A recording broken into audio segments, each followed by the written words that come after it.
welcome back to Homestead Corner. Today we are going to whip up some emergency candles with Crisco and Lard.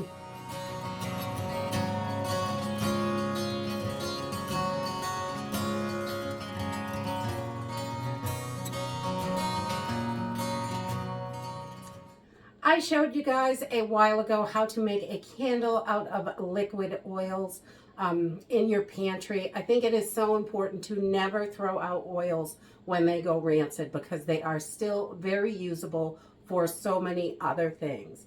Fire starters, emergency candles, lots of stuff. They're still very, very usable. So today we're going to whip up some emergency candles with Crisco. I did have a few questions about this a few days ago, so I thought I would just go through it. I'm also going to do one with some lard, and so you can see that both of them work really, really well. Again, this is one of those super easy projects. You really don't have to have any skill for this. And a lot of people tend to overthink things when they are looking at how to put things together. And this is one of those things that it's so stinking simple that you can't mess it up, really. So one thing we want to remember when we are opening our can of Crisco, it is metal right here on the top and it's metal down here on the bottom. This is not metal. This is cardboard. It's like one of those biscuit things. Those rolled up biscuit things you get. It's like one of those, and it's got like a foil inside lining. This is not really the safest option, but in a quick emergency, if you have got a tapered candle and a can of Crisco, now I take my candle and stick it upside down and kind of just put my thumb there and make a mark where this is going to, I make a little mark with my fingernail, and then I'm going to cut that off so I can push this candle right in there. So then I've got my candle the right length. It's going to fit inside. So if your candle is too short, that's okay too. I don't think these candles are quite long enough. These are just some Dollar Tree emergency candles, and they work great. Not quite long enough, but you could push it as far down in as you could. This should go right to the bottom. And you're just going to take this and push it right in. That's it, really. It's that simple. And then we're going to light this little bad boy up. And this has a pretty thick wick on these candles.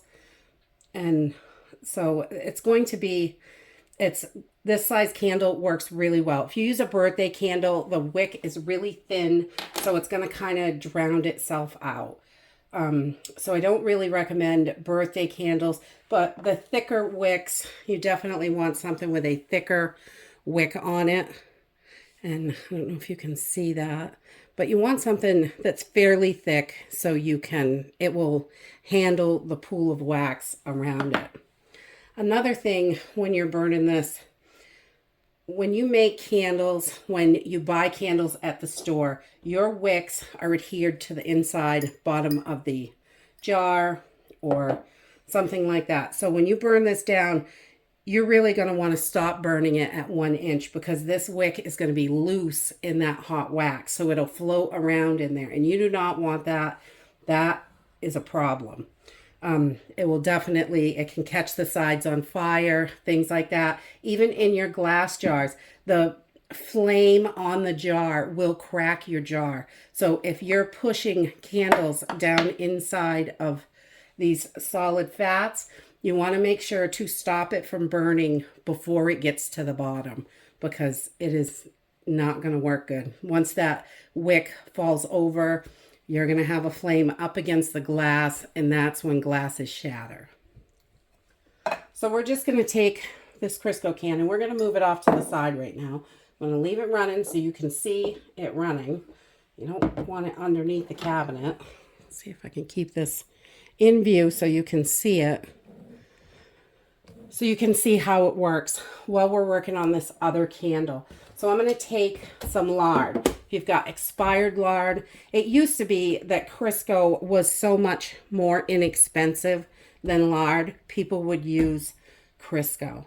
Well, I went to the grocery store a couple days ago, and Crisco is pretty much the same price as lard. Unfortunately, it's a few cents cheaper for this because it's smaller. This is a 4-pound container. So these are, lard works just as well as Crisco. Crisco is one of those things, they were trying to make something else and came up with this product. Kind of like margarine. Another one of those crazy things that they invented on accident. So I'm going to use a metal can because I prefer a metal can. If it burns down too far in a metal can, it is not going to crack the can. If the wick falls over, it's just going to go out. The flame is not going to, it's not going to break this container at all. The glass jar is going to give you a lot more light while it's burning down inside, but the metal container is definitely the safest container for your candles. And again, I'm just going to cut this candle. I'm going to mark it with my thumb. Just kind of dig in there so I know where to cut. And then we're going to just cut this off.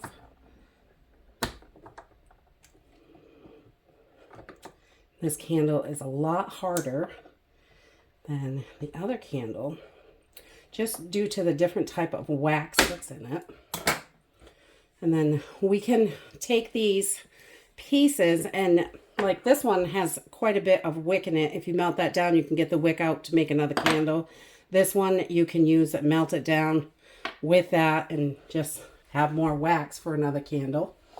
And when you use these solid fats also, if you're doing it in your canning jars, which these are heat safe and great for this kind of project, these are, it cleans right out really easy because it's just fats, you know. Simple, simple. So I'm just going to take some of this lard. And if you had a way to melt this down, would be probably the best to get the most in here at a time. But in a quick emergency, you may not have time, you may not have fire or heat or anything right at the moment. This may be your source of heat that you're looking for.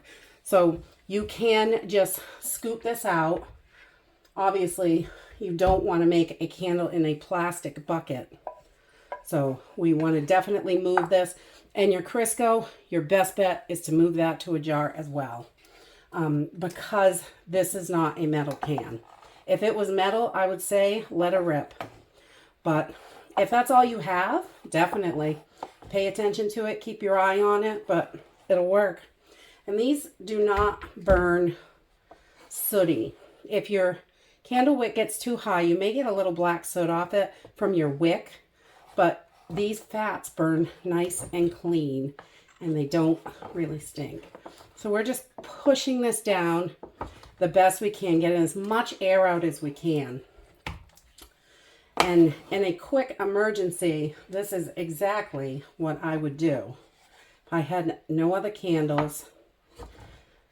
And check your fats, definitely. If you had a few containers, if any have gone bad, use those. Those are going to be the ones you want to use up and save your good ones for cooking.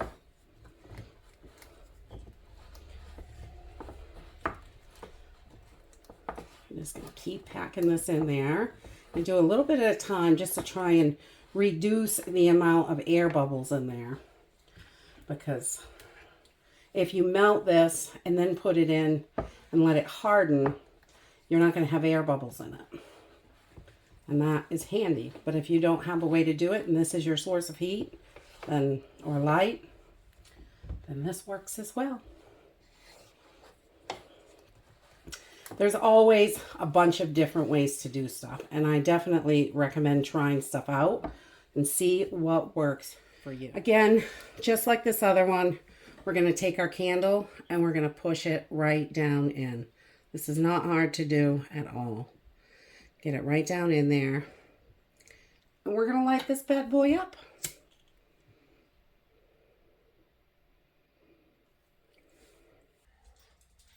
So I just noticed while I was editing this video, my God, I can't stop giggling over this.